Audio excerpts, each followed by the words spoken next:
Philippe de Villiers, ancien député européen, fondateur du Puy du Fou, décembre 2024. C'est Gramsci qui dit très bien, d'une phrase, les victoires culturelles précèdent les victoires politiques. Elles les préparent et les engendrent. Alors le problème, c'est que la bourgeoisie mondialisée, elle vit dans l'entre-soi. Donc c'est le même théâtre, les mêmes pièces, les mêmes acteurs, les mêmes metteurs en scène, ils tournent en rond. Et l'article du Monde dit, ah, c'est terrible. Oserais-je le répéter? Le peuple est parti.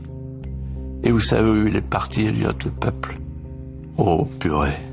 Au Puy du Fou. Au Puy du Fou. Une catastrophe.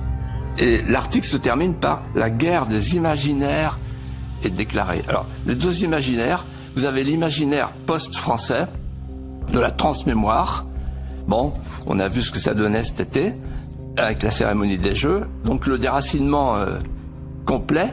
Et puis l'autre imaginaire, l'imaginaire qui veut faire aimer la mémoire vivante du dépôt millénaire, qui veut faire aimer notre art de vivre ancestral, qui veut faire aimer notre langue, qui embrase notre imaginaire, et qui veut surtout qu'on puisse demain, nous, nos enfants et nos petits-enfants, aller chercher dans les siècles passés les mélodies manquantes.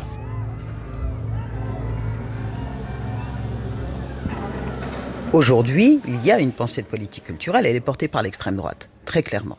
C'est les seuls partis en France, Zemmour, Le Pen et les autres, Bardella, qui développent des idéologies culturelles sur qu'est-ce que c'est qu'être français. On le voit aujourd'hui ici avec la région qui finance Murmure de la